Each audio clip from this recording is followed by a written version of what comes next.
Greetings everyone. Today we will start the new topic investment.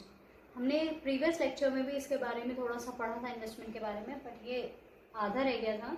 Then we will complete the new topic. What is investment? क्या होता है investment? Investment refers to the increase in stock of capital. That is known as investment. यानी कि capital का stock increase होना ही क्या कहलाया जाता है? इन्वेस्टमेंट कहलाया जाता है. तो कैसे इन्वेस्टमेंट? जैसे कि फॉर एग्जांपल हमारे पास 5 मशीनरीज हैं. पहले ओपनिंग मशीनरीज यानी कि ईयर के ओपनिंग में हमारे पास 5 मशीनरीज थी और at the end of the year we have 7. तो हमने कितना एडिशन किया? 2 मशीनरीज का एडिशन हुआ. तो that is the investment. 2 machineries हमने ऐड की 1 ईयर के अंदर, तो वो इन्वेस्टमेंट कहलाई जाती है. अगर इसे फॉर्मूला में देखें तो I इज इक्वल्स टू क्या होता है? डेल्टा के. I represents here investment and K is delta K is change in capital. क्या होता है ये? Change in capital. Now change in capital अभी बताया, जैसे कि 5 machineries at the beginning of the year and at the end of the year we have 7 machineries. तो 2 का एडिशन हुआ. तो एडिशन ऑफ स्टॉक है, तो इससे क्या हो रहा है? कैपिटल फॉर्म हो रहा है. तो that's why investment is also known as capital formation. Investment को हम क्या कहते हैं? कैपिटल फॉर्मेशन भी कहते हैं. क्लियर हो गई बात? अच्छी तरह से समझ में आ गई कि इन्वेस्टमेंट को हम क्या कहते हैं? कैपिटल फॉर्मेशन भी कहते हैं. इसका दूसरा नाम कैपिटल फॉर्मेशन होता है. Change in the stock of capital is also known as capital formation. कभी आपको आए ना, अभी जब हम नेशनल इनकम पढ़ेंगे तो उसमें कई सारे वर्ड्स आएंगे, तभी हम ये सारी चीजें पढ़ रहे हैं अभी यहाँ पर, कि जो हमारा स्टॉक ऑफ कैपिटल है वो कैपिटल फॉर्मेशन, यानी कि इन्वेस्टमेंट का दूसरा नाम क्या है? कैपिटल फॉर्मेशन है. अगर हम एज अ होल इकोनॉमी को देखें, from the view point of economy as a whole, जैसे मैंने आपको एक क्लास में पहले भी बताया था कि कुछ माइक्रो मैक्रो पैराडॉक्स होते हैं. माइक्रो मैक्रो पैराडॉक्स का मतलब होता है कि कुछ चीजें माइक्रो पॉइंट ऑफ व्यू से तो सही होती है but macro point of view से गलत होती हैं, और कुछ चीजें मैक्रो पॉइंट ऑफ व्यू से सही होती है, माइक्रो पॉइंट ऑफ व्यू से गलत होती हैं. फॉर एग्जाम्पल सेविंग की अगर हम बात करें, तो अगर एक इंडिविजुअल सेव करता है तो वो क्या है? वो सही है, क्योंकि वो इंडिविजुअल कर रहा है, फ्यूचर के लिए अपना सेव करके रख रहा है, दैट इज फाइन. बट अगर क्या होता है? अगर इफ पूरी सोसाइटी यानी कि economy as a whole save करती है, तो उससे क्या होगा? उससे प्रॉब्लम आ जाएगी, बिकॉज सेविंग हो जाएगी तो मनी फ्लो नहीं होगा, सर्कुलर फ्लो ऑफ मनी नहीं होगा इकोनॉमी के अंदर. तो उससे क्या प्रॉब्लम आएगा? It will arise the investment नहीं होगी, प्रोडक्शन कम होगा, डिमांड कम हो जाएगी. प्रोडक्शन नहीं होगा तो जीडीपी कम हो जाएगी, तो कंट्री ग्रो नहीं करेगी. इसी तरीके से अगर हम मैक्रो पैराडॉक्स देखें तो इन्वेस्टमेंट जो है वो मैक्रो पॉइंट ऑफ व्यू से बहुत अच्छा माना जाता है, क्योंकि अगर इन्वेस्टमेंट होता है, if investment increases then total production is also increases. Production increase होगा तो गुड्स बढ़ेंगे, प्रोडक्शन गुड्स का बढ़ेगा तो क्या होगा? जीडीपी इंक्रीज होगी, और जीडीपी इंक्रीज होती है तो क्या है? कंट्री का वेलफेयर होता है. कंट्री क्या करती है? कंट्री ग्रो करती है. समझ में आ रही है बात? कंट्री क्या करती है? कंट्री ग्रो करती है. ठीक है. अब हम बात करते हैं हमारा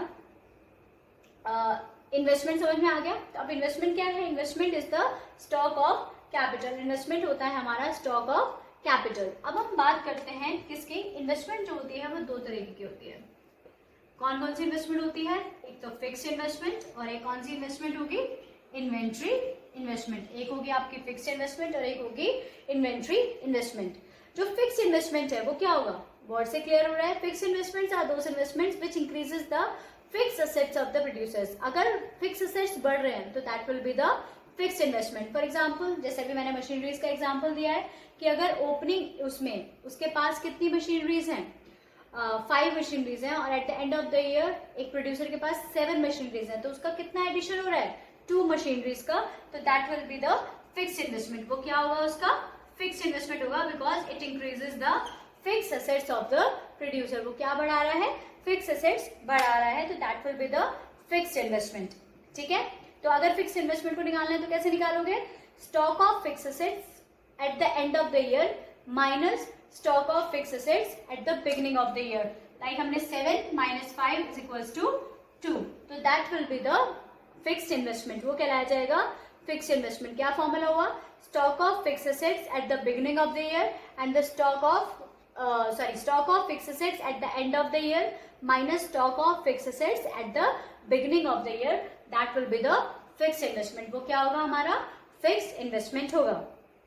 now what is the significance of the fix investment? Fix investment क्यों किया जाता है? इसको हम फिक्स इन्वेस्टमेंट को दूसरे नाम से भी जानते हैं। क्या कहते हैं इसे? Fixed capital formation. क्या बोलेंगे? Fixed capital formation.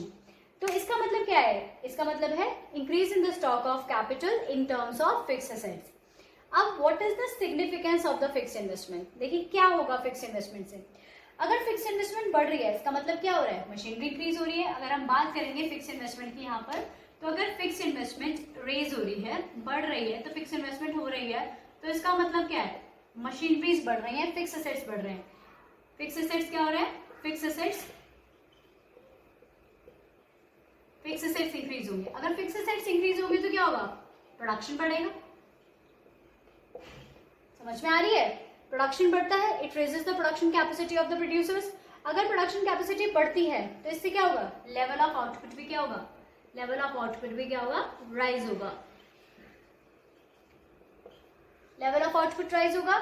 अब लेवल ऑफ आउटपुट ज्यादा होगा, जिसकी वजह से क्या होगा? There will be higher rate of, क्या होगी? Higher rate of economic growth. ये फायदा होता है हमारा फिक्स इन्वेस्टमेंट का। तो इन्वेस्टमेंट से फायदा हुआ ना from the macro point of view, क्योंकि हम मैक्रो इकोनॉमिक्स पढ़ रहे हैं, तो मैक्रो पॉइंट ऑफ व्यू से इन्वेस्टमेंट अच्छी होती है फॉर द इकोनॉमी। इकोनॉमी के लिए बहुत अच्छा होता है, क्योंकि फिक्स इन्वेस्टमेंट से it will raises the fix assets of the producers which increases the production capacity of the producers. Production capacity बढ़ेगी तो लेवल ऑफ आउटपुट बढ़ेगा, और लेवल ऑफ आउटपुट बढ़ेगा तो there will be the higher rate of economic growth. क्या होगा? Higher rate of economic growth, यानी कि इकोनॉमी ग्रो करेगी, पॉपुलरली नॉन एज, जिसे क्या कहते हैं? जीडीपी ग्रोथ, जिसे हम क्या बोलते हैं? GDP growth. समझ में आया फिक्स इन्वेस्टमेंट क्या होती है? सिग्निफिकेंस क्लियर हो गया। Now second is the inventory investment. अब what is inventory investment? When there will be increase in the stock of raw material, increase in the stock of finished goods, increase in the stock of semi-finished goods, तो then it will regarded as the inventory investment। उसे हम क्या बोलेंगे? inventory investment कहा जाएगा, because वो investment कौन सी होगी? क्योंकि उसमें क्या हो रहा है? फिनिश्ड गुड्स का, रॉ मटेरियल का, सेमी फिनिश्ड गुड्स का अगर स्टॉक किसी प्रोड्यूसर का बढ़ता है तो वो फिक्स नहीं होगा, वो इन्वेंट्री इन्वेस्टमेंट होगा, क्योंकि वो इन्वेंट्री में बढ़ा रहा है। क्योंकि इन अकाउंटिंग टर्म में इन्वेंट्री का मतलब होता है स्टॉक। स्टॉक यहाँ पर स्टॉक वैसा स्टॉक नहीं, स्टॉक का मतलब होता है जो प्रोड्यूसर अपने पास रखता है उसे हम स्टॉक कहते हैं। तो चाहे वो रॉ मटेरियल का हो, चाहे वो सेमी फिनिश्ड गुड्स का हो, चाहे वो फिनिश गुड्स का हो, तो वो सारा स्टॉक कहलाया जाता है। तो that will be the inventory investment. उसे क्या बोलेंगे हम? इन्वेंट्री इन्वेस्टमेंट बोलेंगे। अब क्लियर हो गया ना? तो इन्वेंट्री इन्वेस्टमेंट क्या होगा? Increase in the stock of finish goods, semi finish goods या फिर रॉ मटेरियल। ठीक है, तो इसे कैसे निकालेंगे? इसका फॉर्मूला क्या होगा? Inventory stock at the end of the year minus inventory stock at the beginning of the year. Inventory stock at the end of the year और inventory stock at the beginning of the year. Now what is the significance of inventory investment? क्या फायदा होगा inventory investment का? क्या फायदा होगा? Inventory investment से क्या होगा? इन्वेंट्री इन्वेस्टमेंट दो चीजों से जनरली रिलेट करती है, रॉ मटेरियल और फिनिश गुड से। अगर हम रॉ मटेरियल का स्टॉक बढ़ाते हैं तो क्या फायदा होगा इससे? अगर हम रॉ मटेरियल का स्टॉक बढ़ाते हैं तो दैट मीन्स कभी कभी ऐसा होता है कि अनइंटरप्टेड सप्लाई जो होती है, कभी ऐसा हो गया कि प्राइसेस आगे रॉ मटेरियल के बढ़ जाएंगे, कम हो जाएंगे, तो वो चीजें प्रॉब्लम करेंगी ना। तो ऐसी चीजें प्रोड्यूसर के साथ नहीं होती हैं अगर वो स्टॉक मेंटेन करके रखता है, किसका? इन्वेंट्री का, ऑफ रॉ मटेरियल का। तो दैट मीन्स पहला क्या होगा? There will be no uninterrupted supply of inputs to the producers. दूसरा, अगर इनफ स्टॉक होगा प्रोड्यूसर के पास रॉ मटेरियल का, तो क्या है? दे विल, मतलब अनसर्टेनिटीज से बच सकते हैं। सपोज एकदम डिमांड आ गई, उन्हें एकदम प्रोडक्शन करना पड़ गया, तो वो उस प्रोडक्शन को वो कर सकते हैं। क्लियर हो रही है बात? समझ में आ रही है अच्छी तरह से? और अगर वो फिनिश गुड्स का स्टॉक मेंटेन करके रखता है तो उससे क्या फायदा है? यस, उससे एक ही फायदा है कि कभी भी किसी चीज की भी डिमांड आ जाए तो वो उसे फुलफिल कर सकता है। उसे डरने की जरूरत नहीं है कि डिमांड एकदम आ जाएगी, वो कहाँ से लाएगा, कहाँ से नहीं लाएगा। अगर वो अपने पास फिनिश गुड्स रखता है तो वो डिमांड को किसी भी तरीके से पूरी कर सकता है। समझ में आ गया है? Just note it down this. मैं इसको रब कर रही हूँ।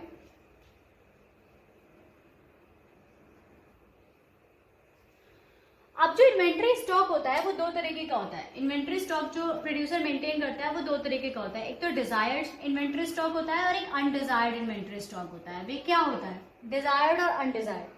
डिजायर्ड इन्वेंट्री स्टॉक वो स्टॉक होता है जो प्लान्ड होता है, दैट मीन्स जो प्रोड्यूसर रखता है in order to fulfil the demands, क्योंकि उसे पता है कि इतनी डिमांड है तो वो रखेगा उतना स्टॉक, तो वो क्या कहलाया जाता है, डिजायर्ड। और जो अनडिजायर्ड होता है वो कौन सा होता है, अनडिजायर्ड होता है जहां पर वो अनप्लैंड होता है, जो वो चाहता भी नहीं था तब भी उसका जैसे स्टॉक बच जाते हैं, रह जाता है due to the changes in the consumer taste and preference या फिर कोई और नेचुरल कैलामिटीज की वजह से। तो जो अनडिजायर्ड होता है वो होता है अनप्लैंड इन्वेंट्री स्टॉक। ये जनरली किस लिए होता है कि प्रोडक्ट जो आपका डिमांड है वो कम हो गई है, इन ऑर्डर टू मतलब सप्लाई के कंपैरिजन में डिमांड कम हो गई है तो रह जाएगा स्टॉक उसके पास, तो वो कौन सा कहलाया जाएगा, अनडिजायर्ड इन्वेंट्री स्टॉक। तो डिजायर्ड और अनडिजायर्ड में समझ में आ गया। डिजायर्ड कौन सा, जो प्लान होता है, जो प्रोड्यूसर अपने पास रखता है in order to meet the demand of the consumers. But जो अनडिजायर्ड होता है वो कौन सा होता है, जो कौन रखता है, जो कंज्यूमर जो प्रोड्यूसर का अनप्लान स्टॉक होता है जो रह जाता है। जनरली जो अनडिजायर्ड होता है वो लॉस को क्रिएट करता है, इट क्रिएट लॉस, यानी कि इट इज द यहाँ पर लॉस होने के चांसेस ज्यादा होते हैं अनडिजायर्ड इन्वेंट्री स्टॉक के अंदर।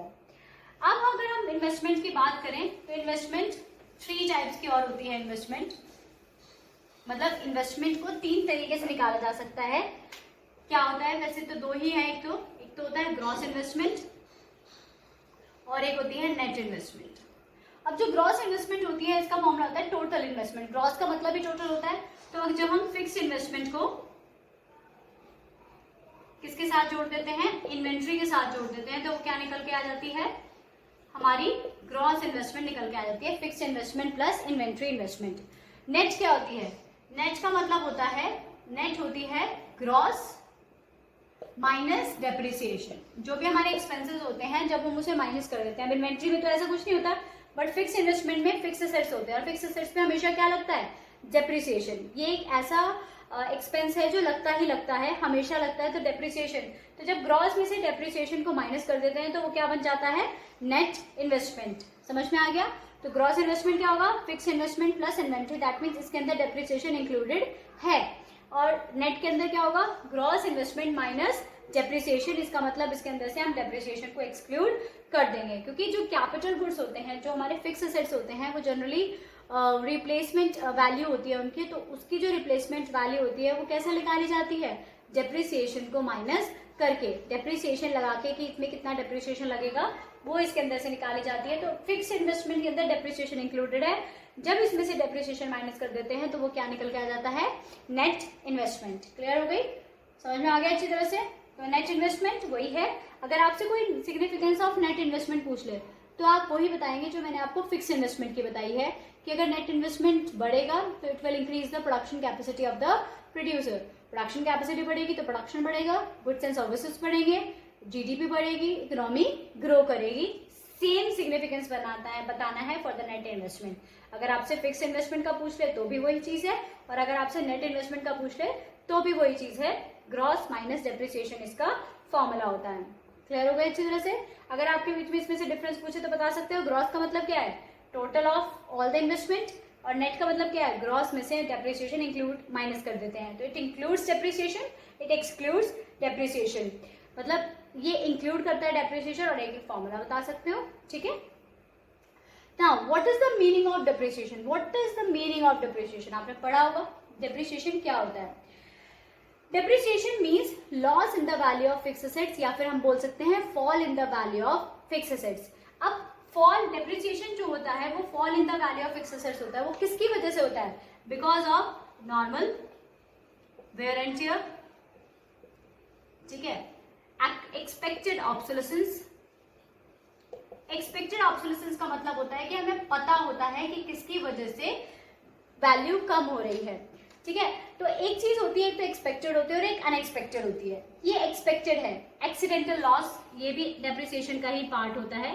एक्सीडेंटल लॉसेस, यानी कि एक्सीडेंटल लॉसेस जैसे कि कोई एक्सीडेंट हो जाता है तो उसकी वैल्यू कम हो जाती है, जैसे कार का एक्सीडेंट हो जाता है तो कार की वैल्यू अपने आप ही कम हो जाती है ना, एक्सीडेंटल में काउंट हो जाती है वो। तो जो एक्सीडेंटल लॉसेस होते हैं वो भी एक डेप्रिसिएशन का ही पार्ट होते हैं। तो जो हमारा ये कहलाया जाता है डेप्रिसिएशन होता है वो एक्सपेक्टेड ऑब्सोलेसेंस कहलाया जाता है। वेरी इंपॉर्टेंट चीज जो मैं आपको बता रही हूँ कि डेप्रिसिएशन होता है वो एक्सपेक्टेड होता है, कि हमें पता होता है कि उसकी वैल्यू कम होनी है। एक अनएक्सपेक्टेड भी होता है, दैट मीन्स सपोज करो टेक्नोलॉजी चेंज हो गई या किसी भी कारण से 10 साल तक मशीनरी चली ही नहीं, तो वो अनएक्सपेक्टेड है तो उसकी वजह से उसकी वैल्यू कम हो रही है किसी भी चीज की, तो वो कहलाया जाता है कैपिटल लॉस। क्या कहलाया जाता है? Capital loss. ना कि उसे डेप्रिसिएशन नहीं कहते, उसे क्या कहते हैं? उसे कहते हैं हम कैपिटल लॉस, क्योंकि वो अनएक्सपेक्टेड होता है, एक्सपेक्टेड नहीं है, अनएक्सपेक्टेड ऑब्सोलेसेंस है, दैट्स व्हाई वो क्या कहलाया जाता है? Capital loss. क्लियर हो गया अच्छी तरह से? समझ में आया कि उसे क्या कहते हैं हम? Capital loss. तो डेप्रिसिएशन और कैपिटल लॉस में अगर आपसे कोई डिफरेंस पूछे तो ये है कि जो डेप्रिसिएशन है वो एक्सपेक्टेड है और जो कैपिटल लॉस है वो क्या है? अनएक्सपेक्टेड है। क्लियर हो रही है? तो डेप्रिसिएशन आपका एक्सपेक्टेड होगा और कैपिटल लॉस अनएक्सपेक्टेड होगा। अब अगर हम बात करें डेप्रिसिएशन के बहुत सारे नाम होते हैं जो आपको आगे भी ध्यान रखने हैं। इसके कई सारे नाम होते हैं। एक तो डेप्रिसिएशन का नाम होता है कंजम्पशन ऑफ फिक्स्ड कैपिटल। आप याद रखेंगे ये चीज, कंजम्पशन ऑफ फिक्स्ड कैपिटल। समझ रहे हो?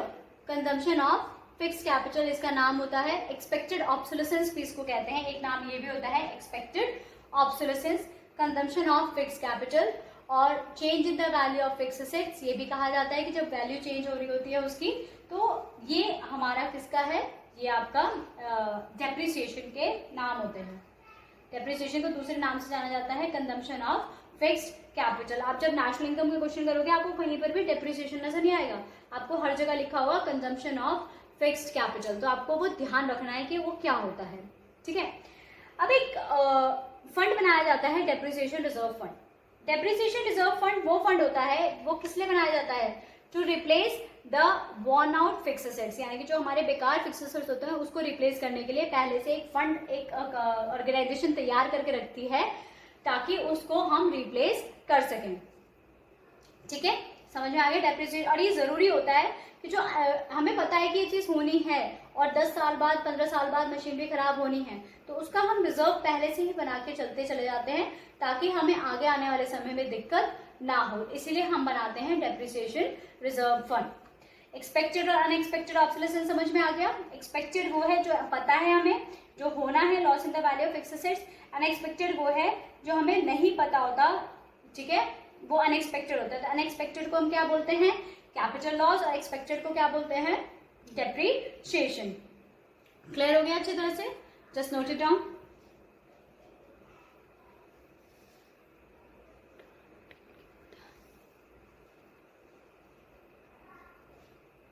समझ में आ गया अच्छी तरह से? इन्वेस्टमेंट क्लियर हो गया अच्छी तरह से? फॉर टुडे ये आज के लिए बहुत है। ठीक है, हम इसको नेक्स्ट क्लास में अब आगे का टॉपिक पढ़ेंगे। इसको यहाँ तक कर लीजिएगा। Yes, good bye.